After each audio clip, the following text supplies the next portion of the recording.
Point Spelling Bee. We are pleased and very excited that you can come and witness this program. However, as I always do every year, we ask that you follow one very important rule. Because this is a very serious competition, our students who have been working hard must have complete silence when spelling their word. We're trying to follow the rules of the National Spelling Bee and the City Spelling Bee so that they can be ready.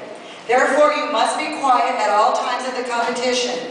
There will be the opportunity for you to clap at the end of each round, but only at the end of each round, and we'll tell you when that happens. Does everyone understand? Yeah. Thank you for your manners.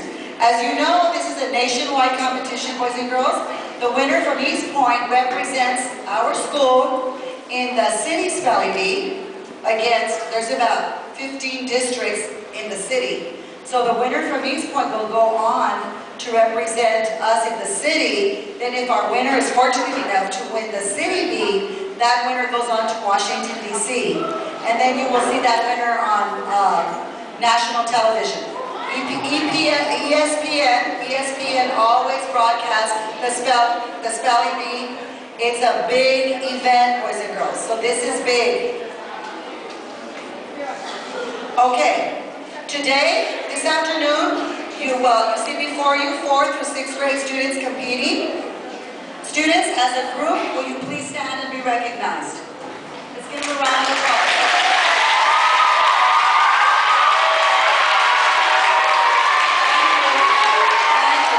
Okay, guys, double two again. Before we start, I would like to introduce you to our judges. I'm asking for a trooper clap. Okay, just a trooper clap after I announce each name. Okay, so let's hear a trooper clap for Mrs. Medina, Mrs. Candia, Mrs. Denny. Also a trooper clap for our pronouncer, Mr. Medina. Okay, now, boys and girls, here comes a real important part. For the sake of our spellers, our judges, and our pronouncer, I must now read 7 of the rules that the 3 of them must follow. So please bear with me because I must read these rules. Okay, in competition, after the pronouncer gives the speller a word, the speller will be encouraged to pronounce the word before spelling it and after spelling it. The judges may not disqualify a speller for failing to pronounce the word, either before or after spelling it.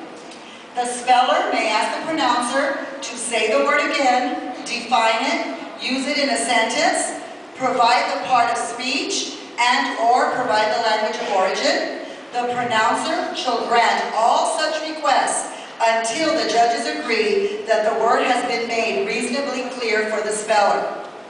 The judges may disqualify any speller who ignores the request to spell the word. The role of the pronouncer is to correctly pronounce the word, to give a sentence, definition, and other information about the word at the speller's request. The role of the judges is to determine whether the contestant has spelled the word correctly. The role of the speller is to gather as much information as possible to help spell the word correctly and then to spell the word correctly.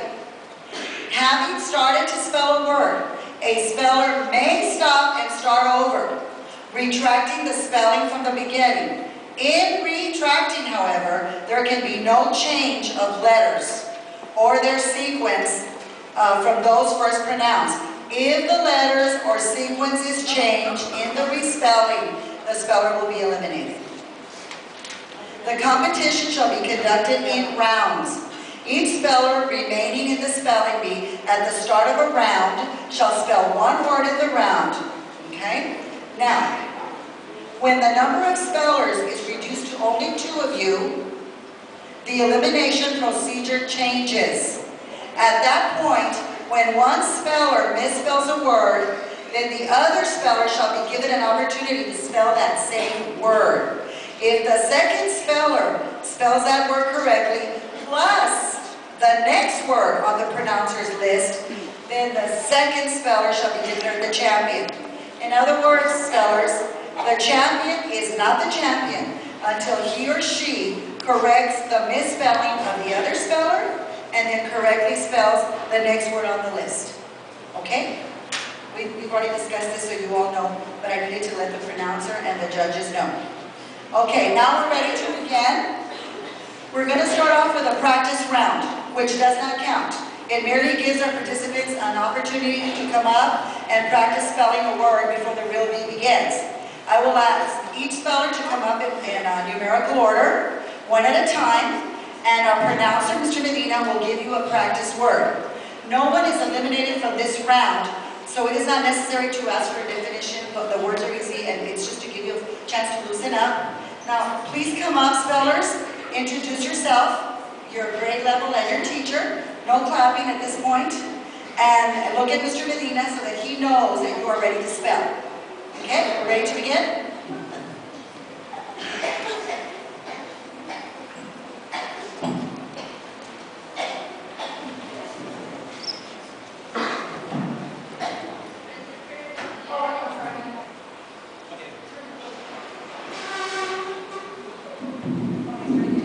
Christopher Gutierrez, 5th grade in Mrs. Houston's class.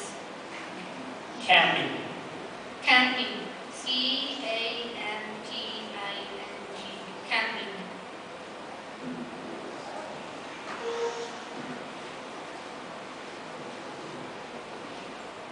Johan Campos, 5th grade, Mr. Flores' class.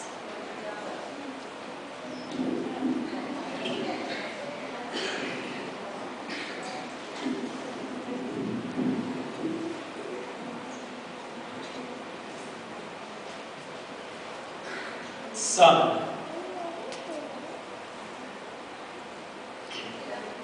May I please repeat the word? Summer. Summer. S-U-M-M-E-R. Summer.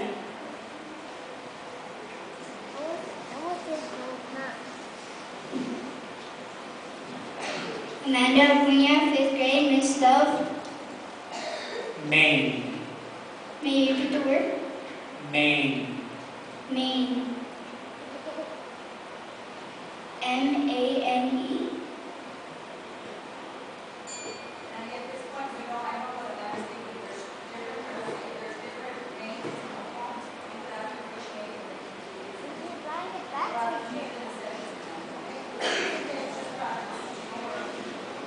John Paul Porras, 4th grade, Miss Elmer's class. Mice. M-I-C, mice.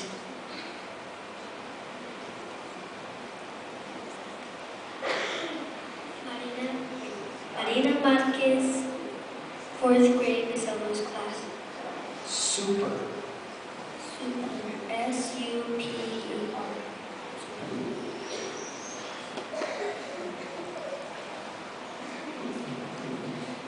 Andrew Lawrence, 5th grade, Miss Yanis' class.